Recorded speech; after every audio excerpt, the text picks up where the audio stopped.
Dan mungkin ada yang bertanya di sini, kenapa penulis memulai menjelaskan keutamaan? Jawabannya bahwa beliau terangkan keutamaan sebagaimana yang dijalani oleh sebagian para ulama yang menulis. Kadang di dalam menulis sebuah pembahasan, mereka terangkan dulu keutamaan, baru dia terangkan hakikatnya, definisinya, rinciannya. Dan sebagian ulama ada yang tidak seperti itu menjelaskan. Dia terangkan dulu tentang hukumnya, baru dia terangkan keutamaan. Dan ini dua metode ada di dalam Al-Quran dan di dalam Sunnah Rasulullah Sallallahu Alaihi Wasallam. Ya, dan dua-duanya boleh dipakai di dalam menjelaskan ilmu. Boleh dipakai di dalam menjelaskan ilmu. Dan dua-duanya punya fungsi dan manfaat. Iya. Dan di sini penulis rahimahullah taala, beliau ketika memulai tentang bab keutamaan Islam, maka ini untuk membuat orang yang mendengarnya itu lebih bersemangat jiwanya untuk mengkaji dan mempelajarinya. Ya, dan di dalamnya nanti beliau akan terangkan tentang kewajiban masuk ke dalam Islam. Beliau akan jelaskan apa hakikat dari Islam itu.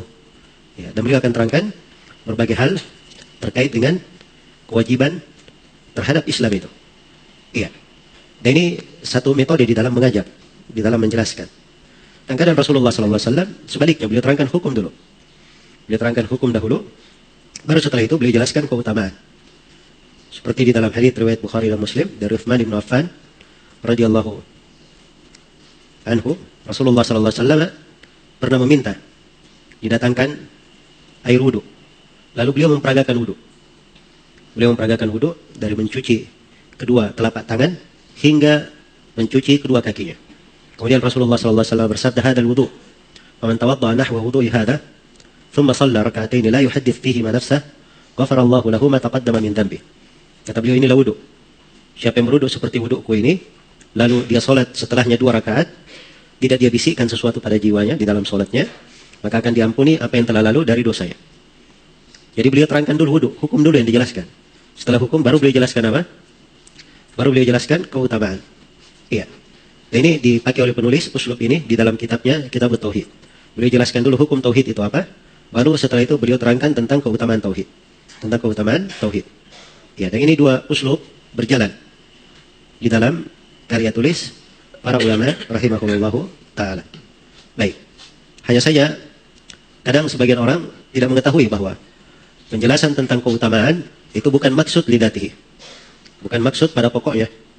Ya, itu hanya penjelasan tentang bagaimana membuat itu seorang itu bersemangat. Tetapi hakikat dari yang diinginkan di dalam agama, seorang mengetahui hukumnya. Lalu sami'na wa ata'na, kami mendengar dan kami taat. Iya. Adapun keutamaan itu pasti didapatkan, diperoleh. Tapi yang paling pokok, dia menerima dan tunduk kepada Allah Subhanahu wa taala. Inilah cara dakwah yang benar, metode di dalam belajar. Tidak seperti sebagian manusia yang hanya sibuk saja kasih orang fadail amal, keutamaan tapi tidak pernah belajar. Dia tidak paham apa yang diajarkan. Dia ajak orang sholat, dia sendiri tidak tahu bagaimana caranya sholat.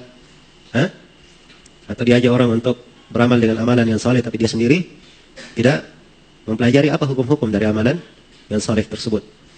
Jadi adalah hal yang keluar dari metode Islam, tidak sejalan dengan apa yang diuraikan oleh penulis di sini, dan tidak sejalan pula dengan apa yang berjalan di tengah Nabi SAW dan para sahabatnya. Dan itu bukan dakwanya para Nabi dan para Rasul. Baik.